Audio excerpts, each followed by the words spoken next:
Nous sommes avec Jean-Claude Kaufmann, ici à l'UNESCO, en marge de l'Université de la Terre. Jean-Claude Kaufmann, bonjour. Bonjour. Merci beaucoup de vous prêter à ce petit jeu de la Web TV. Alors vous participez à une table ronde, un débat autour du thème « Une nouvelle harmonie masculin-féminin » avec un vrai point d'interrogation. Et moi, là, j'ai qu'une question qui me taraude pour l'instant, c'est pourquoi c'est si long ? Pourquoi c'est si long à venir, cette harmonie? Oui, alors vous pointez tout de suite, déjà harmonie, le terme est très haut placé, on vise extrêmement haut, mais au moins parlons d'équité, d'égalité, peut-être pas d'égalité totale, mais au moins d'équité. Oui, c'est très long, mais ça serait très long à expliquer pourquoi aussi. Parce qu'on ne comprend pas que ce soit si long que ça, parce que dans les têtes, ça a évolué très vite.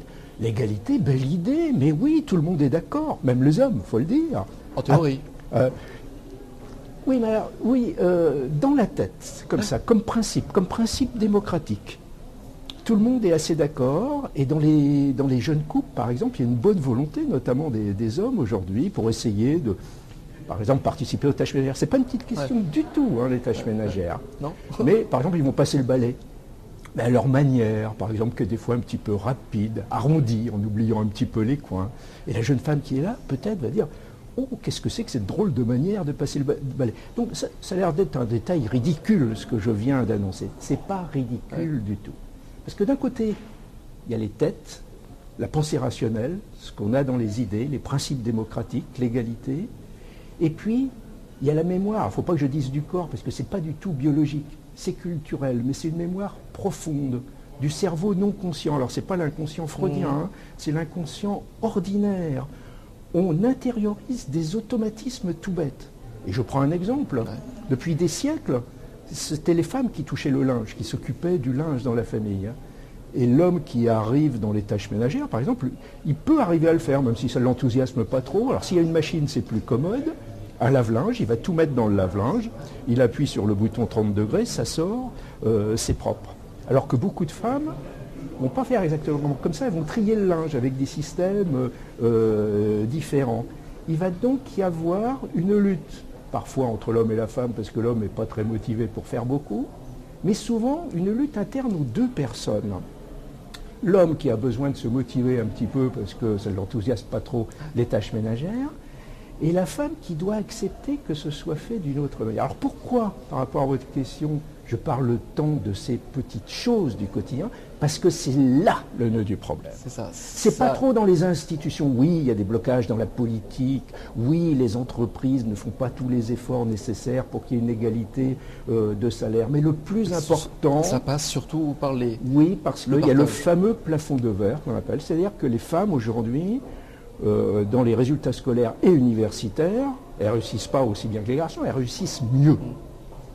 Carrément un peu mieux que les garçons en moyenne. Et pourtant, ils n'ont pas les mêmes salaires derrière, voilà. Ils n'ont pas les mêmes fonctions, il y a le plafond de verre, alors, il y a les paliers. Quand elles rentrent dans la carrière, au début, ça se passe pas trop mal du tout.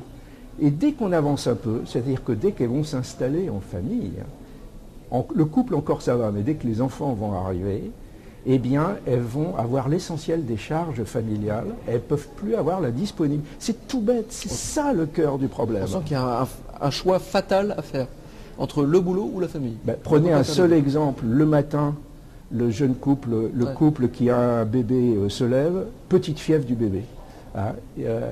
Il faut décider qui va prendre sa journée, arbitrage entre travail et famille. Aujourd'hui, en France, quels sont les chiffres? Dans 99% des cas, c'est la femme qui va prendre sa journée. Donc là, on voit que c'est là le cœur du problème. Et là où on comprend que c'est un blocage important, c'est qu'il ne peut pas y avoir d'intervention des institutions. On ne peut pas obliger les hommes à faire la vaisselle, par exemple, par décret du gouvernement. Parce qu'il y a un principe plus important que l'égalité, c'est la démocratie, c'est la liberté individuelle. Donc ça se joue à l'intérieur du couple. C'est très très long. Voilà. Mais on peut légitimement avoir de bons espoirs, puisqu'on parle de changement de paradigme, on parle de nouvelles sociétés, ça dépend. De nouvelles cultures aussi. Ça dépend. Ça dépend, parce que l'évolution, elle n'est pas régulière.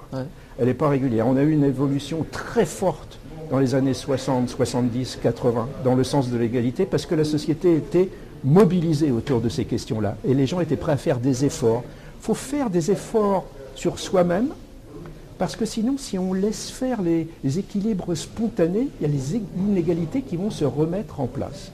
Et là, tout dernièrement, on a plutôt des signes qui indiquent peut-être pas un retour en arrière, mais au moins un statu quo au minimum. Non, non, c'est pas gagné d'avance. Moi, de toute façon, le pronostic est très clair. C'est que pour arriver à quelque chose qui ressemblerait à une véritable égalité, il faudra plusieurs siècles. C'est pas une plaisanterie que je dis ça. Ça a pris plusieurs siècles à... Oui, ça sera extrêmement long. On a progressé très vite, mais pour franchir les dernières étapes, parce que ça remet en cause les identités de genre, c'est extrêmement compliqué. Et quand on a pris conscience que c'est compliqué, ça décontracte un petit peu. On se dit, ben oui, du coup on comprend mieux, et quand il y a une petite victoire, on se rend compte que c'est une grande victoire en fait.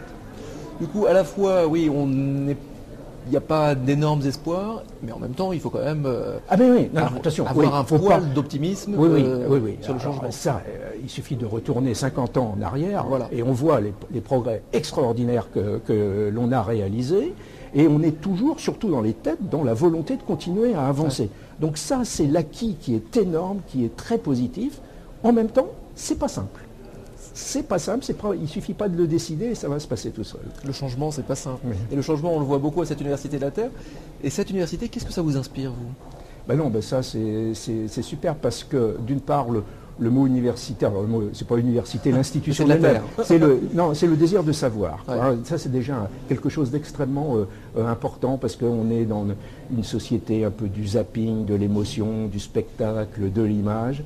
Et il y a un désir de savoir qui n'est pas un désir de savoir pour le savoir, qui est un désir de savoir pour faire évoluer les choses dans le sens du bien. C'est l'héritage des Lumières, véritablement. Et on y est encore aujourd'hui. Et ça, c'est très réconfortant, avec une pensée de type écologique qui s'impose de plus en plus. C'est comme l'idée de l'égalité. C'est devenu un petit peu une évidence. C'est comme l'idée d'égalité, c'est pas forcément si facile que ça. Ça va prendre du temps aussi. Ça va prendre du temps également. Mais en même temps, ça s'impose. Et ça, c'est extrêmement réconfortant. Merci beaucoup Jean-Claude Kaufmann et à très bientôt.